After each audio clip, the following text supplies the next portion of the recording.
Shalom umat Tuhan yang saya kasihi di dalam Yesus Kristus. Salam Faith at Home, keluargaku, gerejaku. Nah, hari ini saya bersama dengan Bu Hosea dan saya Amdari sebagai host, Bu Hosea sebagai narasumber. Apa kabar Bu Hosea? Baik, terima kasih. Puji Tuhan. Salam Faith at Home, keluargaku, gerejaku. Betul. Nah, Bu Hosea ini adalah jemaat GKI Sulung yang aktif dan concern di Komisi Lanjut Usia dan bisa dijadikan role model sehingga kita jadikan dia narasumber yang sudah melaksanakan Faith at Home. Nah, anak menantunya adalah aktivis di GKI Sulung, bahkan anaknya, salah satu dari anaknya sekarang menjadi ketua majelis di GKI Sulung ini. Sebelum kita lebih lanjut, mari kita berdoa.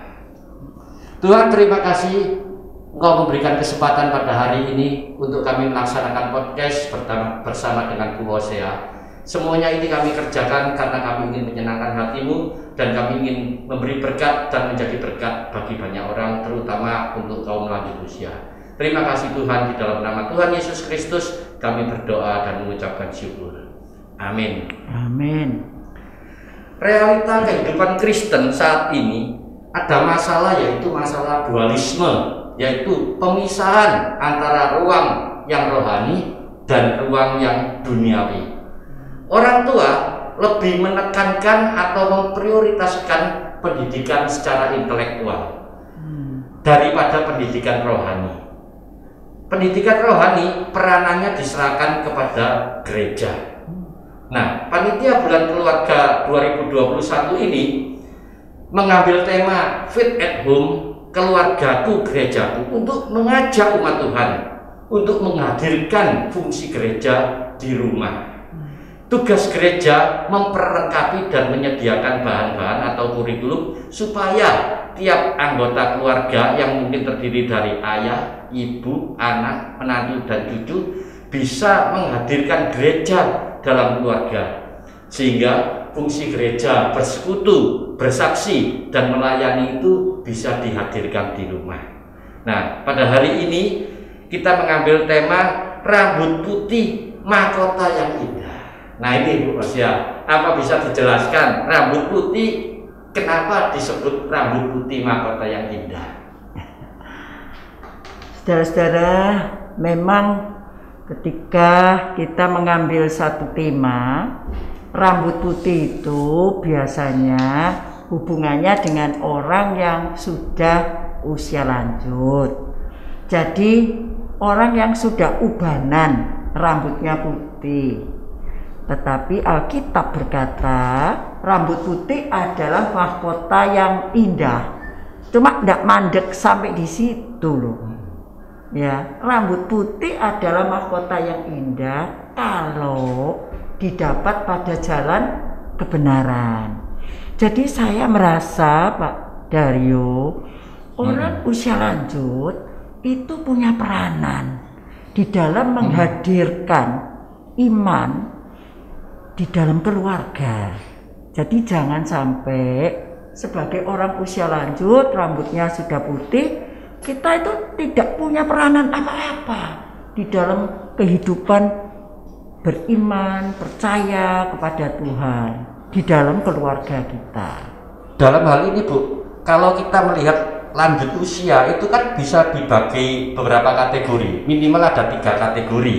Ada lansia, pralansia, awal-awal lansia antara umur 60 sampai 70 tahun, dan kemudian antara 70 sampai 80 tahun itu lansia madya ya Bu ya. Nah, kemudian ada 80 tahun ke atas itu ada lansia paripurna. Nah, apakah dalam segmen-segmen seperti itu apakah ada perbedaan peranan Bu di dalam pertumbuhan rohani keluarga tadi itu Bu? Ya, kalau orang itu ya menjadi lansia, tetapi dia masih sangat bagus ya, mandiri, dia masih aktif, dia masih punya banyak kemampuan, pasti dia bisa memberikan pengaruh yang lebih besar ketimbang kalau dia sudah menjadi lansia yang tidak lagi mandiri, tetapi menjadi lansia yang lebih dependent artinya lebih bergantung. Namun saya mau menekankan satu sisi ya, bahwa manusia itu ada dua bagian. Manusia lahiriah yang tambah hari ini tambah merosot. Ini betul-betul realita. Ya. Ya. Tapi ada manusia batin ya. Nah, ini yang harus selalu kita, jangan sampai kita tidak pedulikan, kita lalaikan, kita tidak pelihara manusia batin ya kita ini. Yang Alkitab katakan itu dapat dibaharui dari hari ke sehari. Jadi bisa terus dibaharui. Nah, ini yang membuat orang usia lanjut, rambutnya putih, tapi bisa seperti pakai mahkota yang indah. Kalau dia berjalan pada jalan kebenaran tadi, menghidupi, menumbuhkan manusia batiniahnya itu. Menarik sekali. Lalu apakah ada kaitannya Bu tadi yang lahiriah makin merosot dengan asalkan kita tidak melalaikan hal-hal yang batiniah, itu ada istilahnya tentang umur kronologis dan umur biologis Bu. Apakah ada kaitannya Bu? Ya, manusia itu sebenarnya umurnya bisa dibagi umur kronologis. Ya, itu tahun-tahun di mana kita ini sudah hidup. Secara kronologis saya ini adalah seorang yang memasuki usia 80 tahun ini. Kronologis. Tetapi secara umur biologis saya tergantung dari fungsi organ-organ tubuh saya. Mungkin ya kalau diperiksa saya tidak jelek-jelek amat ya. Betul. Mungkin kalau dibilang umur biologis saya bukan 80 ya, mungkin masih 70-an begitu. Faktor kesehatan. Ya, ini fungsi-fungsi tubuh kita. Nah, ada orang yang umurnya 50 misalnya secara kronologis. Tapi umur biologisnya bisa seperti orang umur 70. Meskipun usianya ya masih muda tapi sudah tidak kuat gitu loh. Karena ya ada bermacam-macam sebab tentunya ya. Karena penyakit dan sebagainya. Itu umur biologis dan umur tadi yang disebut kronologis. Tapi masih ada satu umur lagi. Nah, itu umur psikologis. Ini hal baru buat saya. Mungkin bisa dijelaskan, menarik ini. Apakah ada kaitannya dengan tadi yang bagian batiniah tadi? Iya, jelas itu ya. Jadi bagaimana saya memandang diri saya sendiri. Memang aku secara kronologis hampir 80 tahun. Tetapi secara psikologis saya tidak berpikir seperti orang yang waduh 80 tahun sudah tidak bisa apa-apa, sudah tinggal cuma males-malesan, leha-leha saja. Lalu saya cuma minta dilayani, saya cuma minta diperhatikan. Kalau saya berpikir dan merasa seperti itu, maka ya saya jadi seperti itu kan. Betul. Tapi saya tidak berpikir dan merasa seperti itu. Saya merasa oke, memang saya 80 tahun, tapi saya masih bisa melakukan banyak hal. Saya merasa saya masih nyetir mobil misalnya, dan rebewe saya masih laku sampai nanti saya umur 85. Jadi bagaimana saya melihat dan memandang diri saya, ya itulah umur psikologis saya. Saya tidak merasa menjadi orang yang sudah tua lalu tidak bisa apa-apa loh. Tapi orang usia lanjut yang masih bisa berfungsi, yang masih berharga di mata Tuhan, yang masih bisa melakukan banyak hal yang Tuhan inginkan dari saya. Ya memang saya tidak segesit dulu. Sekarang saya sudah bisa jongkok. Ya saya akan hati-hati. Ya, saya bisa berlari mungkin masih bisa, tapi saya tidak akan berlari-lari sekarang. Jadi saya menyadari ada keterbatasan. Tetapi tidak berarti saya tidak bisa apa-apa. Masih banyak hal yang bisa saya kerjakan. Saya masih sangat berharga di mata Tuhan dan untuk sesama saya itu umur psikologis. Nah, ini poin pentingnya, Bu. Baru saya nangkep sekarang. Ternyata ada umur biologis dan ada umur psikologis dan ada umur kronologis. Dan hal yang paling penting yang berkaitan dengan dunia spiritualitas itu justru adalah umur psikologisnya ini. Asalkan kita memiliki memiliki spiritualitas yang indah bersama Tuhan, umur psikologisnya itu meskipun rambutnya putih tapi indah karena ada unsur spiritualitas tadi itu. Jadi apakah spiritualitas ini memang sangat memiliki peran yang penting, Bu, dalam pertumbuhan rohani keluarga? Dalam artian bahwa saya sekarang kan sudah punya anak, cucu. Nah, bagaimana pengaruhnya dunia spiritualitas yang Bu Osia punya ini kemudian terhadap pertumbuhan iman daripada anak dan cucu ini? Ya, waktu anak-anak masih kecil ya, iya, saya itu mengharuskan mereka menghafal satu ayat dari kitab Amsal pasal 15 ayat 3. Mata Tuhan ada di segala tempat, mengawasi orang jahat dan orang baik. Saya tekankan pada anak-anak saya bahwa mata Tuhan itu ada di segala tempat. Melihat kita kan tidak selalu bisa melihat anak kita, tapi mata Tuhan ada di segala tempat loh.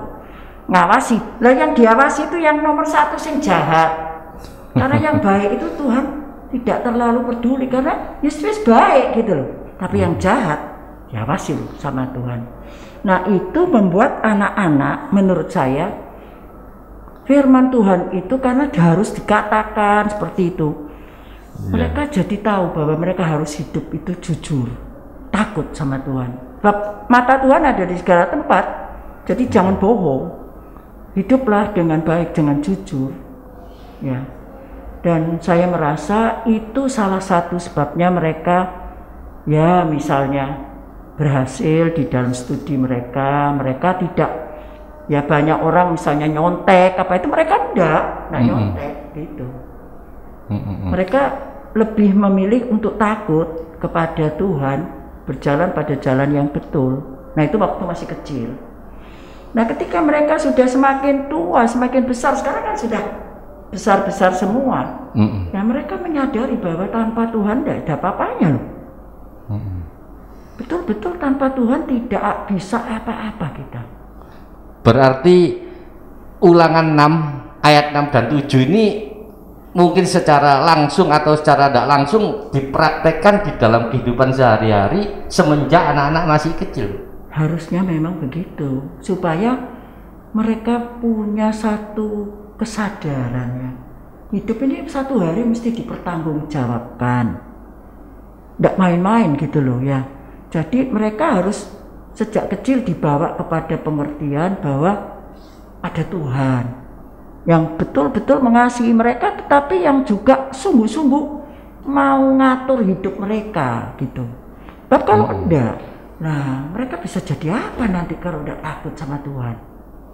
Jadi memang di Ulangan dikatakan apa yang kuperintahkan kepadamu pada hari ini, itu buk lupa loh, elingno loh, ingatkan loh, ajarono. Jadi memang tugas kita sebagai orang tua, khususnya kalau anak-anak masih kecil, ya segi rohani jangan semata-mata cuma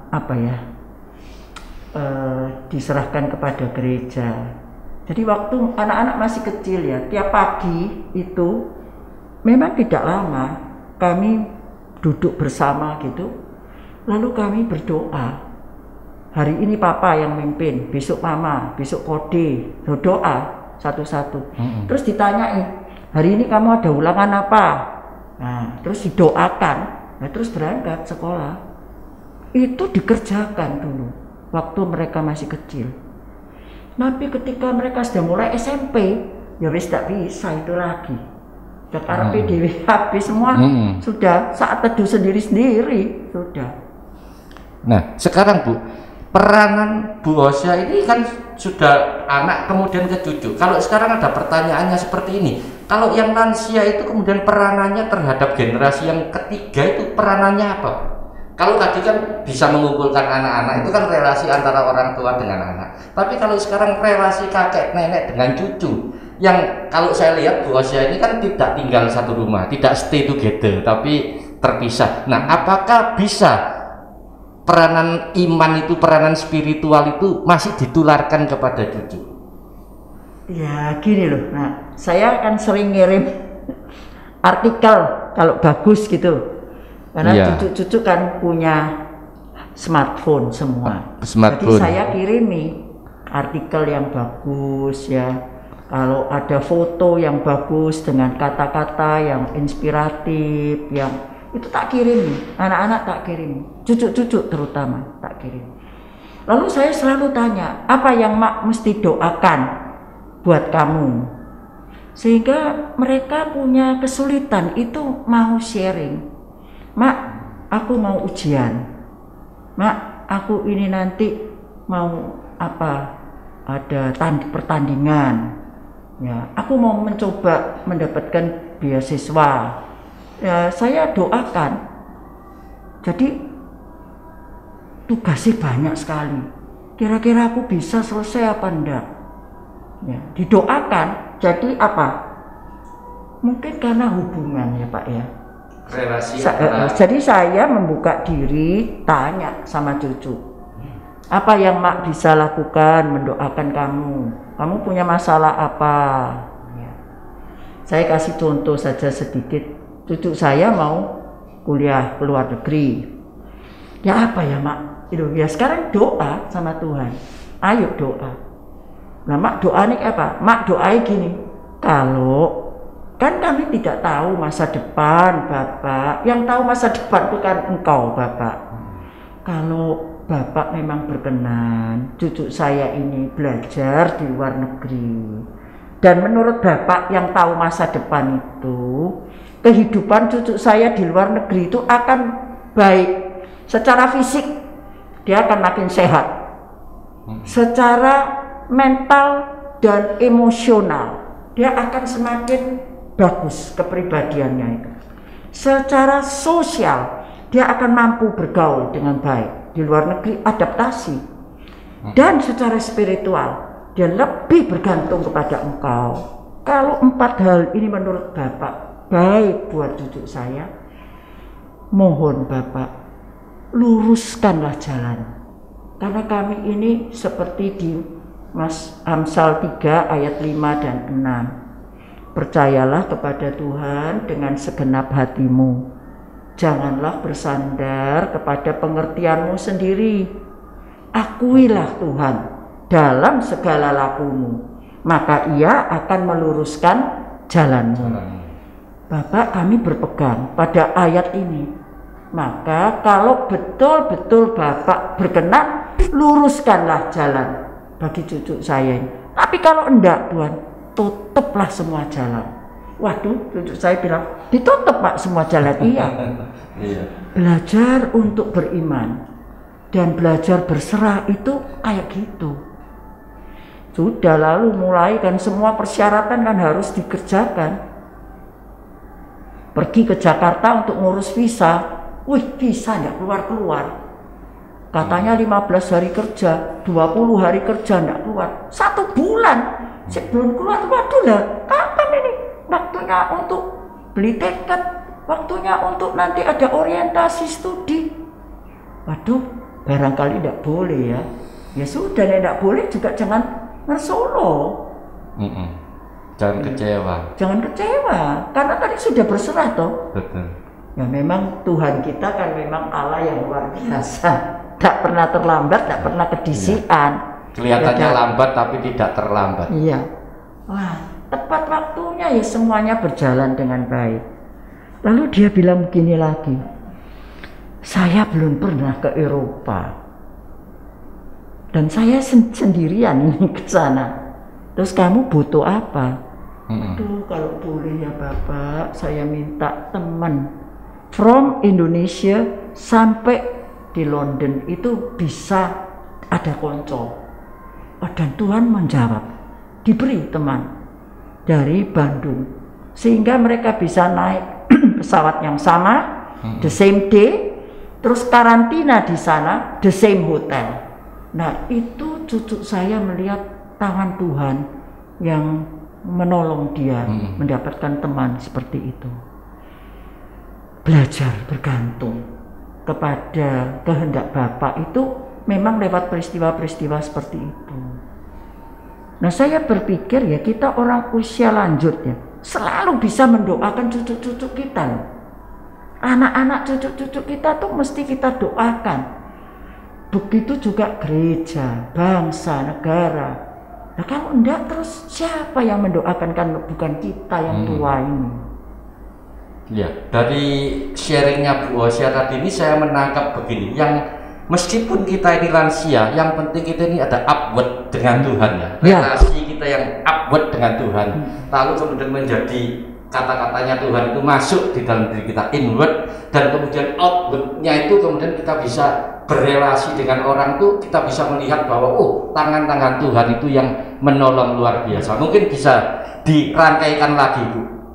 Jadi gini, kalau Anda orang usia lanjut, tapi Anda tidak tahu siapa yang Tuhan yang Anda sembah, ya, jadi tidak punya hubungan pribadi dengan Tuhan, maka kita ya sebagai orang usia lanjut akan banyak sekali berkeluh kesah. Iya, ya? Itu realita yang banyak dijumpai. Kita kan bilang gini, aduh, jadi orang tua cek susah, badan tidak kuat, sakit semua. Sekarang saya tidak kerja, tidak punya uang. Ya karena apa? Karena Anda tidak punya hubungan pribadi dengan Tuhan itu. Tapi kalau Anda yakin, saya ini anaknya Tuhan, anak Allah. Lah Allah itu Bapakku loh. Lah seorang bapak itu ya selalu tidak pernah loh, seorang bapak yang baik itu tidak menyediakan kebutuhan anaknya. Selalu provide ya. Bagi saya God is my provider. Apa yang menjadi kebutuhan saya itu Bapak pasti penuhi. Tapi dia juga bukan cuma menyediakan kebutuhan saya loh. Dia juga protect saya loh. Melindungi saya. Itu sebabnya sebagai orang usia lanjut ya, meskipun berkurang, kekuatan kita berkurang, kelemahan banyak, kendala ada, tapi rasa syukur ini bisa naik. Kita bisa terima kasih Tuhan, Engkau begitu baik, begitu mencintai saya. Nah, karena Tuhan begitu mencintai saya belajar mencintai diri saya. Tuhan menerima saya, jadi saya belajar menerima diri saya. Tuhan sangat menghargai saya belajar menghargai diri saya juga. Saya meskipun tua, ya saya tidak mau, misalnya males-malesan, terus saya tidak mau mandi, atau waduh, saya terus keluar-keluar ya tidak bisa begitu. Saya menghargai diri saya, mencintai diri saya. Jadi oleh karena itu saya makan dengan baik, saya tidur dengan baik, saya terus terang menjaga gitu, karena saya mencintai diri saya. Nah, karena dicintai Tuhan, saya mencintai diri saya belajar mencintai orang-orang yang Tuhan taruh di sekitar saya, sehingga membina hubungan yang baik ya. Terus terang kita tambah tua. Saya tinggal dengan Pak Hosea yang umurnya 88 tahun, dengan kakaknya umurnya 90 tahun. Hari ini saya bersyukur karena pembantu saya sudah pulang. Tapi 1 tahun itu saya tidak punya pembantu. Dari mana saya kekuatannya? Tapi ketika saya ini membina hubungan dengan Tuhan, Tuhan menolong saya terus. Ya saya sampai hari ini bisa bersama-sama mereka. Meskipun ya tambah hari tambah tidak kuat mereka. Jadi Pak Dario, orang usia lanjut, jangan sekali-sekali pernah punya pikiran dia ini sudah tidak ada gunanya, tidak ada harganya, tidak bisa apa-apa. Jangan punya pikiran seperti itu. Kita memang usia lanjut, kita memang ada kendala, kita memang mungkin lebih tergantung pada yang muda. Tapi kita masih bisa berdoa, kita masih bisa berkata-kata dengan baik, kita masih bisa memberi dorongan, dan terutama kita bersyukur kepada Tuhan. Jadi tidak bersungut-sungut. Itu yang bisa kita kerjakan, dan itu memberi dampak loh. Bayangkan kalau Yu sekarang cucu Yu datang, lihat maknya ngamuk-ngamuk, mukanya metutut, nah, kan dia lain. Betul. Kalau mereka datang lihat, maknya gembira. Ada sukacita. Nah, ada sukacita. Jadi bagaimana ya Pak Daryo? Saya bilang orang tua punya peran loh. Betul. Jadi dari sharingnya ini saya sungguh melihat bahwa kepenuhan sukacita dan tetap produktif dipraktekkan secara langsung melalui bos ya. Jadi kalau saya melihat ini bahwa relasi dengan Tuhan, kemudian relasi dengan sesama. Nah ini saya juga melihat adanya suatu kepenuhan sukacita. Nah kita masuk di dalam satu segmen tipsnya sekarang bagaimana Bu? Untuk membangun kehidupan iman bagi anak dan cucu itu tentunya ada tips yang bisa disampaikan kepada para pendengar podcast ini. Bapak Ibu, kalau kita mau membangun satu hubungan yang baik itu mulai dengan Tuhan. Siapakah saya di hadapan Tuhan? Kalau saya ini belum tahu bahwa saya ini anak Allah, saya harus sekarang mengambil keputusan. Saya mau jadi anaknya Allah apa enggak? Nah, untuk menjadi anak Allah, jelas dikasih tahu. Firman Tuhan kan bilang, barang siapa percaya dan menerima Yesus Kristus sebagai juru selamat dan Tuhan. Jadi bukan cuma minta diampuni dosanya, tapi mau nurut kepada firman-Nya. Dia diangkat, diberi kuasa menjadi anak-anak Allah. Jadi kalau saya percaya Yesus Kristus mati di kayu salib buat saya punya dosa salah itu ditanggung sama dia. Dia berkorban buat saya, sehingga saya ini dilepaskan dari kuasa dosa, kuasa maut, kuasa iblis. Lalu saya jadi anak Allah. Nah, saya ini tidak usah terlalu takut menghadapi masa depan. Itu yang pertama. Milikilah hubungan pribadi yang betul dengan Tuhan. Dan itu mesti dikerjakan loh tiap hari loh. Ya, jangan baru sembahyang nek soro, nek sakit. Kalau susah. Tapi kalau sehari-hari enggak pernah bilang terima kasih sama Tuhan. Ya, yang ada mungkin begitu bangun pagi cuma bersungut-sungut atau berkeluh kesah. Aduh, sakit kabeh badanku. Cuma begitu misalnya. Atau kudu ngamuk terus karena ya orang tua itu bisa sangat sensitif kadang-kadang. Tapi kalau kita membangun tadi hubungan dengan relasi Tuhan, pribadi, ya, bersyukur dulu, bangun tidur langsung bersyukur. Lu masih bernapas lu masih. Kalau saya bangun, oh pasanganku sih ada, oh aku masih bisa menggeliat. Aduh, terima kasih dikasih hari baru. Ya mesti begitu Pak. Lalu kita duduk sebentar, berjalan, kita ke kamar kecil, kita melepaskan apa yang memang harus keluar dari tubuh kita, yang memang tidak perlu itu ada. Kita merasa lega, kita berterima kasih. Bayangkan kalau orang tidak bisa mengeluarkan air seni, bagaimana? Sakitnya luar biasa. Kita begitu bisa ya buang air kecil, kita merasa lega. Lah, apakah ada rasa syukur kepada Tuhan untuk perkara-perkara sederhana seperti itu? Lalu Anda bisa keluar dari kamar, apalagi kalau Anda masuk ke kamar mandi, wih airnya penuh, bening lagi. Jangan nganggap itu ya semestinya, jangan begitu. Ada banyak orang yang mau mandi aja harus ke kali loh. Saudara bisa jadi coba timbulkan rasa syukur itu dalam hal-hal yang sederhana seperti itu. Ya, saya melakukan itu.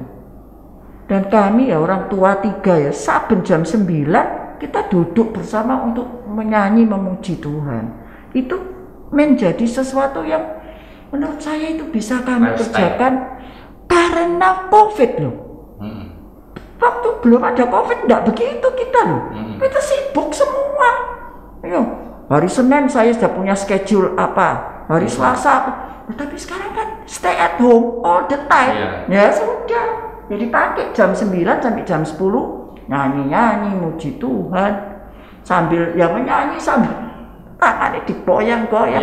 Lah orang tua itu gimana? Tipsnya yaitu satu, bina hubungan dengan Tuhan, timbulkan rasa syukur. Dan nyatakan rasa syukur itu di dalam kehidupan sehari-hari ini. Ya, lu banyak orang tua ya diladeni sama anaknya atau mantunya atau pembantunya. Jarang sekali loh orang tua yang bilang terima kasih. Iya. Ya toh, tapi saya enggak loh, saya belajar. Ya, kalau anak saya itu ngambilkan apa-apa, aduh thank you, tak bilangnya gitu. Secara kita bisa melakukan hal-hal itu. Jangan apa orang Inggris bilang taken for granted, ya wis mestinya ngono. Jangan gitu. Sudah semestinya. Jangan. Nah, saya sangat-sangat diberkati misalnya mantu saya, sangat baik. Setiap kali dia sama saya selalu bilang, aduh thank you so much gitu. Ya. Jadi mari kita membangun hal-hal seperti itu. Banyak mutiara-mutiara yang kita terima pada hari ini. Meskipun podcast ini berlangsungnya tidak terlalu lama, tetapi satu hal yang boleh saya simpulkan adalah bahwa kita ini harus selalu bersyukur dengan keadaan kita. Ada kata-kata yang indah yang mengatakan demikian, janganlah menghitung apa yang hilang, tetapi hitunglah apa yang masih tersisa. Amin. Amin. Betul itu. Kita tutup, silakan Bu Hosea berdoa, dan terima kasih atas podcastnya pada hari ini. Mari kita berdoa. Bapak, kalau kami bisa mencapai usia lanjut, itu bukan karena gagah kuatnya kami, tapi karena anugerah Tuhan. Karena itu kami mau mengisi hari-hari kami dengan hal-hal yang bisa memuliakan nama-Mu. Ingatkan kami bahwa kami adalah anak-Mu, milik-Mu yang Engkau kasihi, yang Engkau lindungi, yang keperluannya Engkau lengkapi, dan yang Engkau selalu perhatikan. Segala puji, hormat, dan syukur hanya bagi-Mu Tuhan. Terima kasih karena Engkau selalu menyertai kami, dan janji-Mu bahwa Engkau tidak pernah membiarkan kami sendiri atau meninggalkan kami, sehingga kami dengan yakin dapat berkata, Tuhan adalah penolong kami. Terpujilah nama-Mu Tuhan, Tuhan Yesus kekal selama-lamanya. Amin. Salam fit at home, keluargaku, gerejaku. Selamanya mengasihi Engkau, tiada yang dapat melebihi kasih-Mu ya Tuhan. Bagi kami Engkau segalanya, bagi kami Engkau segalanya.